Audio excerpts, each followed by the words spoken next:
trust in the only one who's faithful every day. In the darkest night, you are by my side.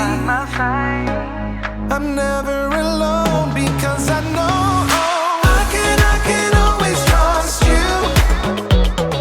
I can always trust you. Every day and every moment, my future, yeah, you hold it. I know it. I can always trust you. I can always trust. I can always trust. I can always trust you. I can always trust. I've got a Savior who will always walk me through whatever comes my way. 'Cause I put my hope and trust in the only one who's faithful every day. In the darkest night, you are by my side. I'm never alone because I know I can always trust you. I can always trust you. Every day and every moment, my future, yeah, you hold it. I know it. I can always trust you. I can always trust. I can always trust you. I can always trust you. Every day and every moment, my future, yeah, you hold it. I know it. I can always trust you. I can always trust. I can always trust. I can always trust you. I can always trust. I can always trust.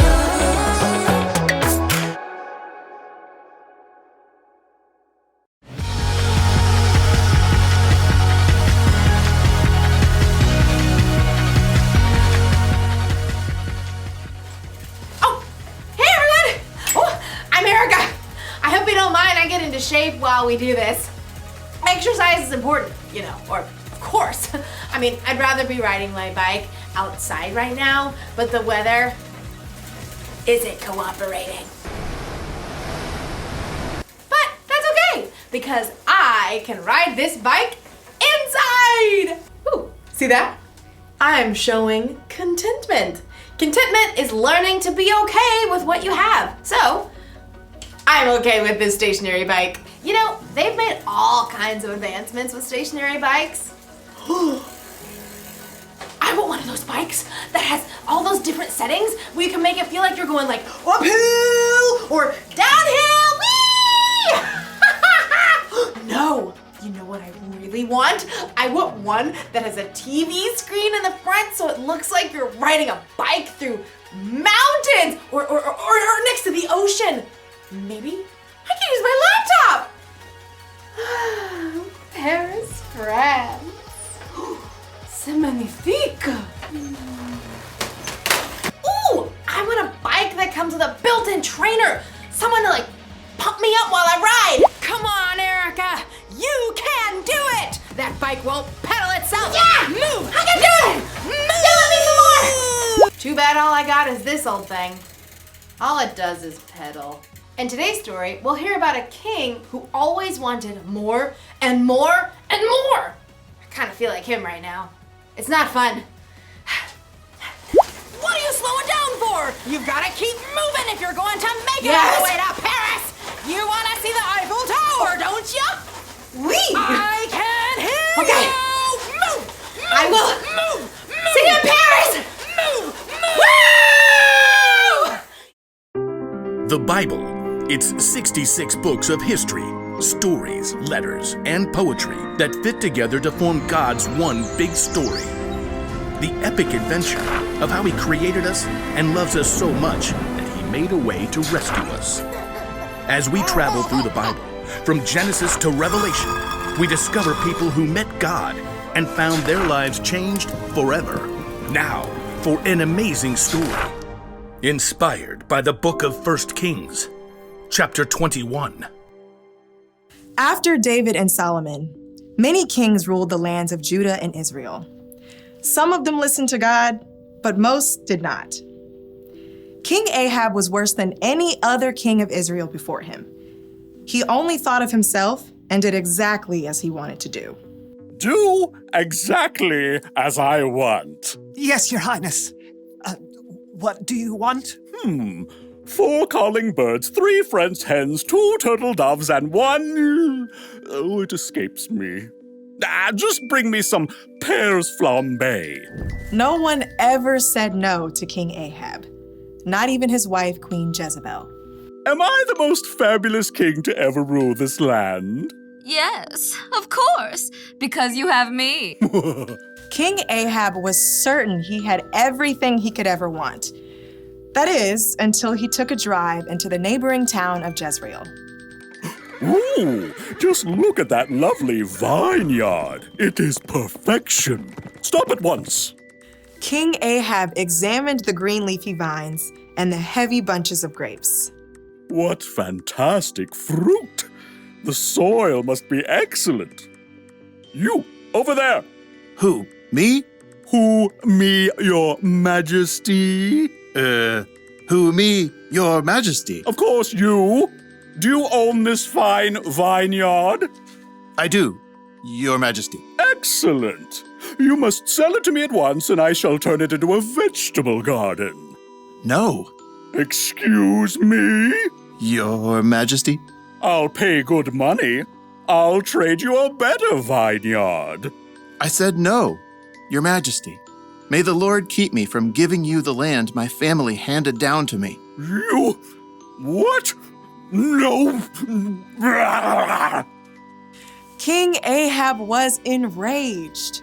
When he returned to the palace, he threw himself down on his bed and refused to eat anything, even date cakes dipped in honey. Why are you in such a bad mood? Why won't you eat anything? Naboth won't give me his vineyard. Oh, snap out of it. You're the king. I'll get you that vineyard. Queen Jezebel was just as bad as her husband, or maybe worse. She wrote a letter to the leaders of Naboth's town. Here is your mission, which you must accept. Number 1, announce a special day and give Naboth an important seat. 2, have 2 bad guys sit across from Naboth and claim that he cursed God and the king. 3, drag Naboth out of the city and throw stones at him until he dies. That should clear. Queen Jezebel sent her message, and the leaders of Naboth's town followed it, to the letter. Tell the queen, mission accomplished. Queen Jezebel was delighted by this terrible news and immediately went to find King Ahab.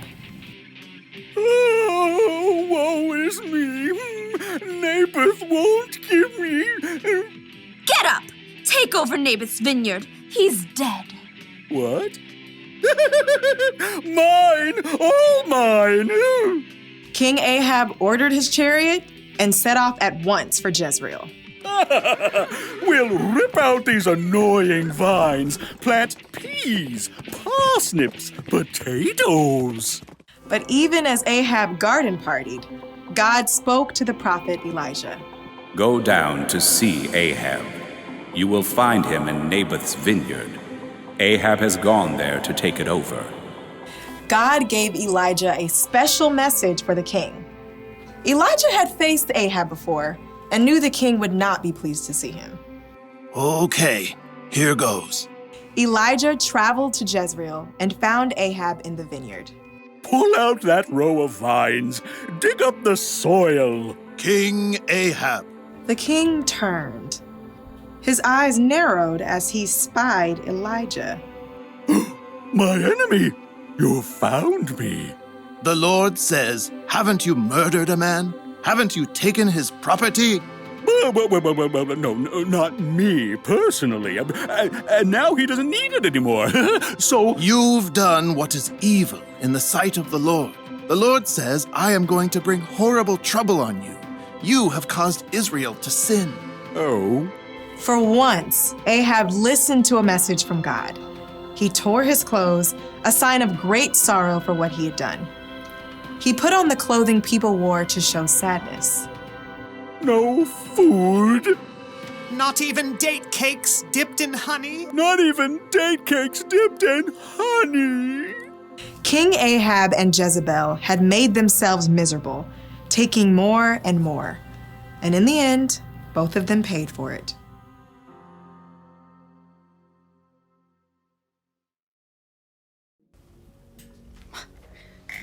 Yeesh! King Ahab really wanted Naboth's vineyard. It's okay to want things, but Ahab wanted it so badly that it made him miserable. He even refused to eat. Has it ever happened to you? Have you ever wanted something so badly that it was all you could think about? Maybe it made you like super sad when you couldn't get it. Or maybe you threw a tantrum. If that sounds like something you might do, you may need a little help with contentment. Wanting things is fine. It gives you something to work toward or to look forward to. But when you want more and more and more and more, it can make you feel like Ahab. Miserable. Jesus once said, "Watch out! Be on guard against wanting to have more and more things. Life is not made up of how much a person has." Jesus knew there is so much more to life than the stuff we have. There are memories to be made, adventures to be experienced. Ooh, there are relationships to be grown with God and with others. These are things that will last long after the stuff we wanted has broken or gone out of style. So it's okay to want things, but here's the one thing to remember. Wanting more and more can make you miserable. So maybe one day I'll get a stationary bike with a few bells and whistles. But in the meantime, I'll ride this one and imagine it's springtime in Paris. Move, move, move! My imagination is very vivid. Au revoir!